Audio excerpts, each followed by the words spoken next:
सावित्रीबाई फुले का जन्म 3 जनवरी 1831 को महाराष्ट्र के नायगांव गांव में हुआ था। वे भारतीय समाज की पहली महिला शिक्षिका और समाज सुधारक थीं।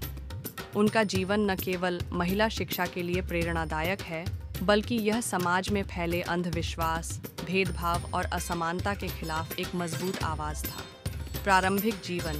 सावित्रीबाई का विवाह 9 वर्ष की आयु में ज्योतिराव फुले से हुआ था, जो एक समाज सुधारक और शिक्षक थे।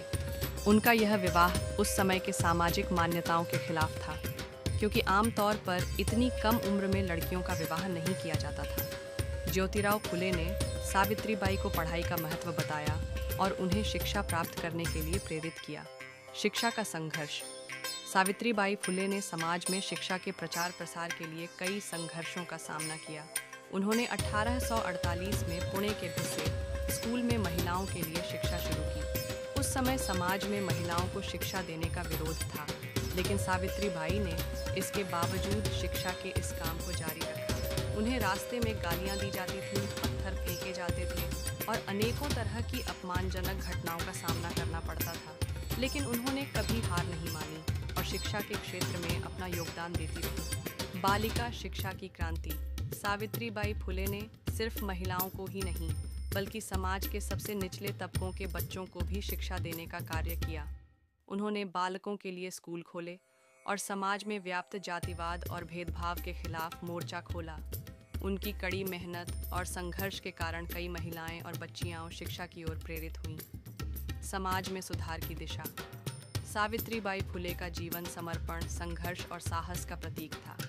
उन्होंने भारतीय समाज में महिलाओं के अधिकारों को स्थापित करने के लिए कई संघर्ष किए। उन्होंने विधवा विवाह, सती प्रथा, बाल विवाह और महिलाओं के शोषण के खिलाफ आवाज़ उठाई। उनके कार्यों ने समाज में जागरूकता बढ़ाई और महिलाओं के अधिकारों के प्रति लोगों का दृष्टिकोण बदला। अंतिम दिन और विरासत। सावित्रीबाई फुले का निधन 10 मार्च 1997 को हुआ। हालांकि उनका शारीरिक रूप में हमारे बीच होना संभव नहीं है, लेकिन उनका योगदान और उनका संघर्ष आज भी हमें प्रेरणा देता है। उन्होंने अपनी शिक्षा, सामाजिक सुधारों और साहसिक कार्यों से न केवल महिलाओं के लिए, बल्कि समग्र समाज के लिए एक दिशा प्रदान की। उनकी प्रेरणादायक कहानी हमें यह सिखाती है कि यदि आपके पास किसी परिवर्तन की इच्छा हो और आप उस दिशा में कड़ी मेहनत करें, तो आप समाज में बदलाव ला सकते हैं।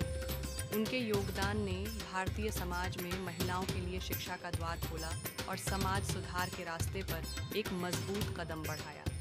निष्कर्ष। सावित्रीबाई फुले की संघर्षमयी यात्रा। उनके कार्यों और उनके अदम्य साहस को देखकर हम यह समझ सकते हैं कि यदि हम किसी उद्देश्य के प्रति प्रतिबद्ध हों, तो कोई भी मुश्किल हमें हमारे लक्ष्य तक पहुंचने से रोक नहीं सकती। वे महिलाओं और समाज के लिए सच्चे आदर्श हैं।